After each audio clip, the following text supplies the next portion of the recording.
Salam dan bahagia, Bapak Ibu guru hebat Indonesia. Pada video ini, saya akan menyampaikan ruang kolaborasi modul 2.1, pembelajaran untuk memenuhi kebutuhan murid melalui pembelajaran berdiferensiasi. Perkenalkan, saya Muhammad Yadudin Haris, calon guru penggerak Angkatan 11 Kabupaten Jepara. Pada kesempatan ini, saya berkolaborasi dengan Bapak Ibu guru calon guru penggerak Angkatan 11 lainnya. Yang pertama, Ibu Tri Fatmawati. Yang kedua, Ibu Sofiatun. Yang ketiga, Nayirotul Ilmiah. Dan saya sendiri, Muhammad Yadudin Haris. Tujuan pemberian khusus dari ruang kolaborasi diskusi ini yaitu calon guru penggerak dapat melakukan refleksi kolaboratif untuk menganalisis implementasi pembelajaran berdiferensiasi. Adapun materi untuk bahan kolaborasi diskusi pada kesempatan kali ini yaitu situasi Pak Dermawan, guru SD. Pak Dermawan adalah guru sekolah dasar. Minggu depan, ia akan mengajar murid-muridnya materi tentang cara kerja salah satu sistem organ tubuh manusia, yaitu sistem organ pencernaan. Saat merencanakan pembelajaran, Pak Dermawan mempersiapkan beberapa sumber belajar yang menurutnya akan membantu murid untuk belajar sesuai dengan kebutuhannya. Sumber daya belajar yang ia siapkan diantaranya adalah satu, sebuah poster diagram yang menunjukkan organ pencernaan pinjam dari perpustakaan. Dua, berbagai bacaan yang membuat pembahasan tentang bagaimana organ pencernaan bekerja dari beberapa sumber.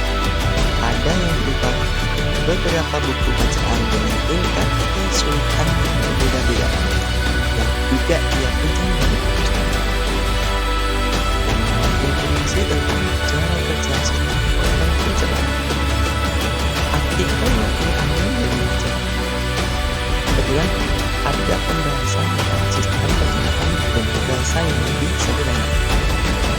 Sebenarnya komik saya milik salah satu muridnya. Di minggu sebelumnya ia sudah menanyakan pada murid-muridnya apakah ada yang memiliki sumber belajar yang berhubungan dengan sistem organ pencernaan. Kebetulan ada salah satu muridnya yang memiliki komik saya dan diminta untuk membawanya ke sekolah. 3. Di kelas Pak Dermawan tidak ada komputer, tetapi Pak Dermawan tetap mencoba mengunduh lewat handphonenya sebuah video singkat yang menjelaskan tentang bagaimana organ pencernaan bekerja. Video ini kemudian ia tonton sebelumnya untuk memastikan isinya sesuai dan cocok dengan apa yang ia ingin anak-anak pahami. Dan kemudian ia simpan di handphonenya tersebut.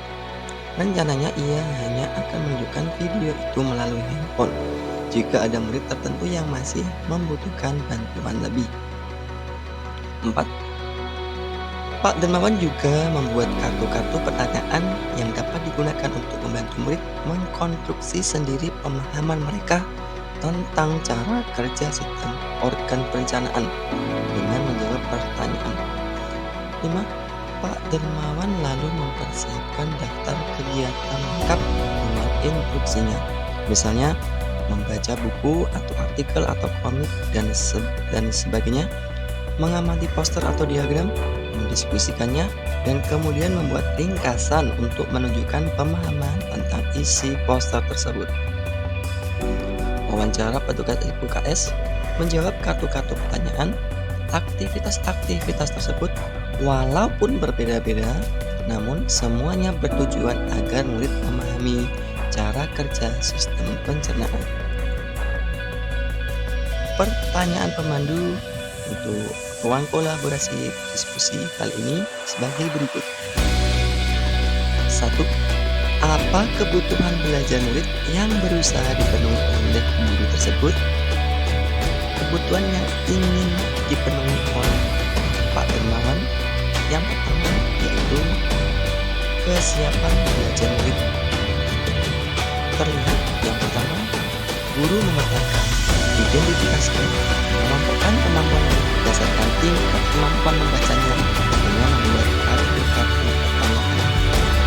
Yang kedua, dalam perencanaan pembelajaran, guru mempersiapkan berbagai sumber belajar sesuai kebutuhan siswa. Selanjutnya, kebutuhan yang berusaha dipenuhi oleh guru tersebut yaitu minat belajar murid. Yang pertama, guru memberikan kebebasan murid untuk memilih kegiatan yang telah disiapkan. Yang kedua, guru memfasilitasi siswa yang suka membaca, mengamati, diskusi, wawancara dengan sumber belajar yang berbeda dan dengan interaksi yang jelas. Kebutuhan belajar yang berusaha dipenuhi yang ketiga yaitu profil belajar murid. Yaitu yang pertama, guru mempersiapkan strategi belajar lengkap dengan interaksi dengan berbagai sumber belajar seperti buku bacaan, poster diagram, artikel, majalah anak, komik sains, dan video pencernaan. Yang kedua, guru mengakomodasi gaya belajar siswa, visual, audio, dan kinestetik.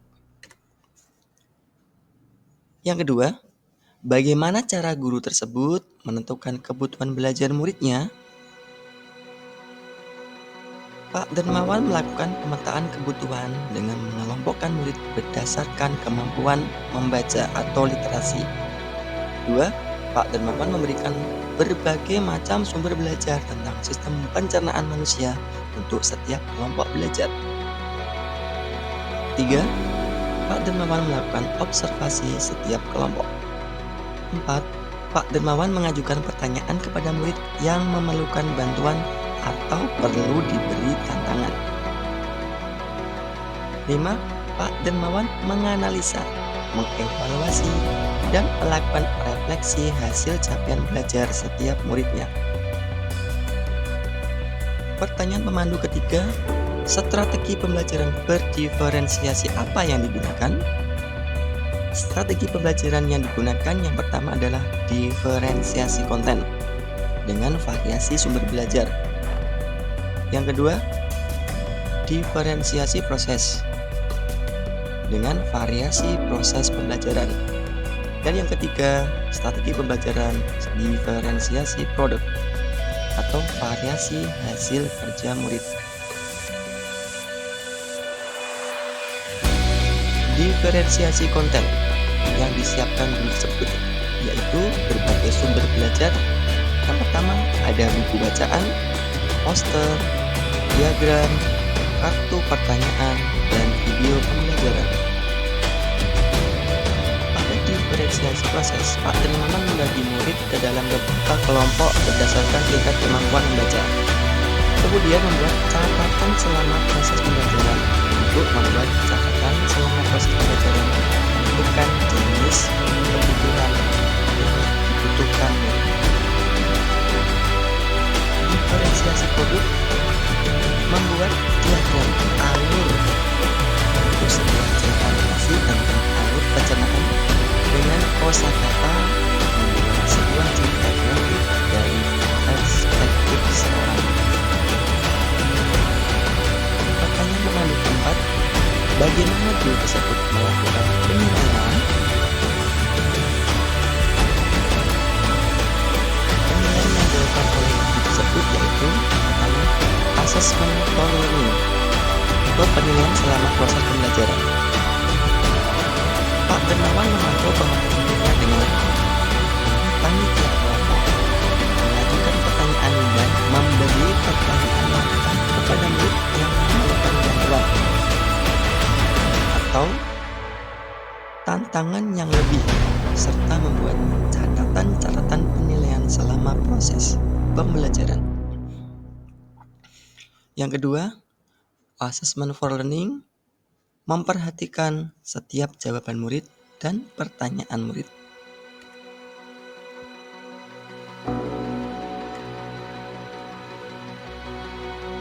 Selanjutnya, asesmen yang digunakan adalah assessment of learning atau penilaian hasil belajar. Pak Dermawan melakukan penilaian berjenjang berdasarkan tingkat kemampuan murid. Bagi murid yang mempunyai pemahaman kurang, membuat sebuah diagram alur sederhana dengan penjelasan singkat namun jelas. Untuk kemampuan murid sedang, membuat sebuah cerita narasi tentang alur pencernaan dengan kosakata yang lebih bervariasi. Untuk kemampuan murid yang tinggi, membuat sebuah cerita kreatif dari perspektif seorang dengan kosakata yang lebih sulit. Penilaian selanjutnya adalah assessment as learning.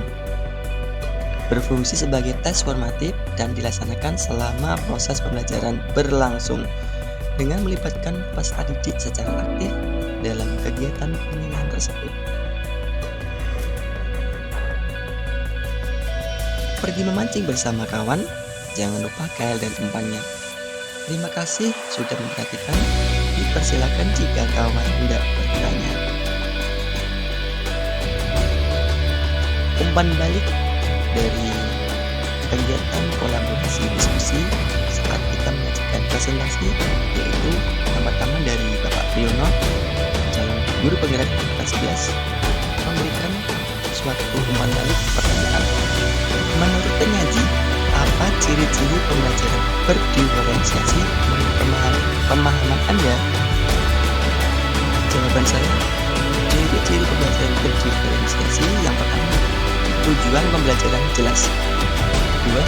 Guru mengetahui kebutuhan murid. 3. Lingkungan belajar nyaman yang membuat siswa termotivasi belajar. 4. Manajemen kelas efektif. 5. Penilaian yang berkelanjutan. Umpan balik selanjutnya, pertanyaan dari Pak Suyanto dari angkatan 11. Menurut Anda, apa manfaat pembelajaran berdiferensiasi yang dapat diambil dari situasi Pak Gunawan? Jawaban saya, yang pertama, meningkatkan minat siswa dalam proses belajar dan mengarahkan mereka untuk mewujudkan potensi belajar mereka secara aktif. Yang kedua, siswa merasakan belajar itu terasa mudah dan menyenangkan. Yang ketiga, pembelajaran yang berpusat pada siswa berdasarkan tingkat pengetahuan dan minat siswa.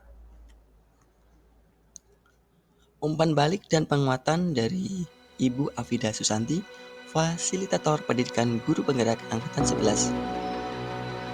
Keberagaman murid penting dan guru yang efektif adalah guru yang memperhatikan keberagaman tersebut dengan bijaksana dan proaktif. Rekomendasi guru perlu mengajar dengan menggunakan berbagai macam strategi dan pendekatan pembelajaran yang beragam sebanyak mungkin untuk memberi ruang seluas-luasnya kepada siswa untuk berkembang. Demikian paparan ruang kolaborasi pada video ini. Semoga bermanfaat. Salam guru penggerak. Tergerak, bergerak, menggerakkan.